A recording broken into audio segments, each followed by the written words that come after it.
All right, so this PowerPoint and video is going to be just on more practice problems of Le Chatelier's principle and what the effect an increase in concentration or pressure or temperature or whatever will have on the equilibrium.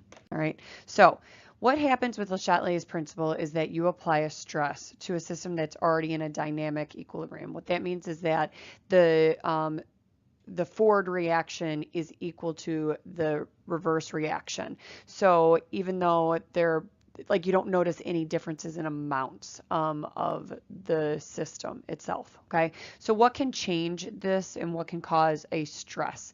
There's three different things. First, you change the concentration of reactants or products, so how much you got of it. Then you change the temperature, and the last one is you change the pressure. All right, so an effective concentration on the reactant. So if I add reactants, the reaction will shift towards the products.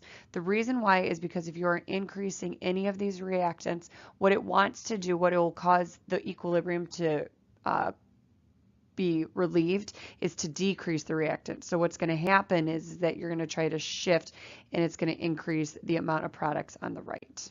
Okay, if I add products, so if I increase this guy, what's going to happen is in order to provide a relief, it needs to reduce that. So what it's going to do is it's going to shift the reactant to the left.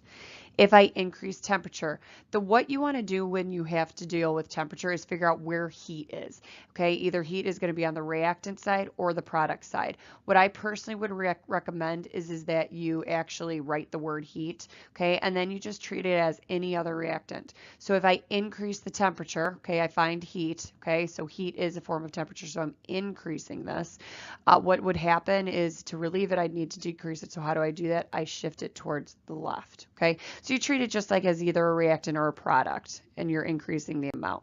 All right, pressure is a little different. First, it only affects gases. So you need to look at your total number of gases. In this problem, we have both of them are gases. For an unequal number of moles of reactants and products. Now, you guys really don't know what moles means, but what you want to do is for right now, you just want to look at the coefficients, okay? And we're going to be comparing the coefficients of the gases on the left and then to the coefficients on the right, okay? If the pressure is increased, so meaning you decreased the volume. Okay, so if you increase pressure, you decrease the volume. The equilibrium will shift, meaning the arrow will point towards or go towards to reduce the number of particles, okay? If you have an equal number of moles or the coefficients add up to be the equal number on both sides, then if you increase the pressure or decrease the pressure, no shift is actually going to occur. Okay, so it was only if they have an unequal amount. And once again, if you increase pressure, what it's going to do, it's going to try to shift to reduce the number of particles. Okay, so let's do an example problem. If I increase the pressure, okay, what I'm going to do right now is I'm going to look at my total coefficients for gases. On this side, on the reactant side, I have 2. On the product side, I have 1. So if I am increasing my pressure, what I'm going to want to do is decrease the pressure basically to relieve it. So what's going to happen is it's going to shift towards the one with the least amount, okay? So basically, if you want to think of it, if you have, and they've drawn this in the other ones, but you have like 2 particles, okay, that's the reactant side, and the product side you have basically 1 particle, okay? And so what it's going to do is it's going to shift towards the one where you have the least number of total particles. So that's a particle and these are 2 individual. That's kind of like how the coefficients translate to that. So it would shift towards the right, okay? So if you increase pressure, you want to go towards the one with the least amount of numbers added up for the coefficients of gases.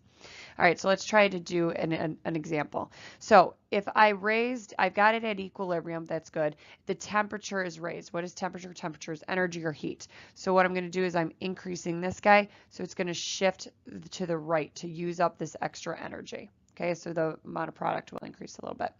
All right, example 2. In a closed system, I've got this reaction going on.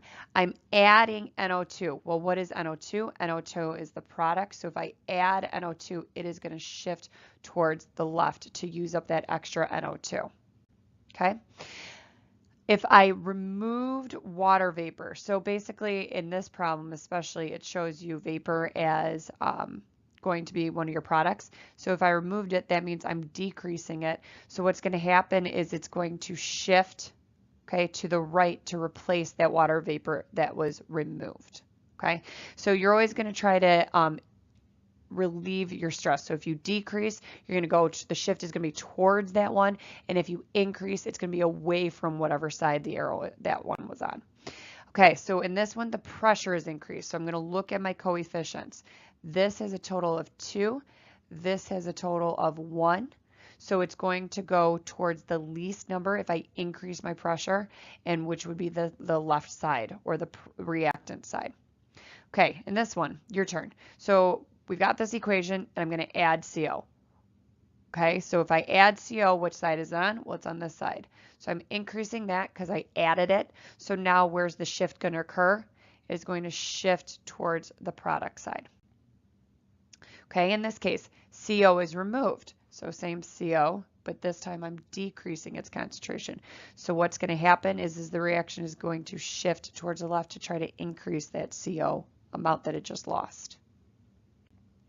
Okay, temperature is increased. What is temperature? Temperature, you're going to look for the word heat or energy.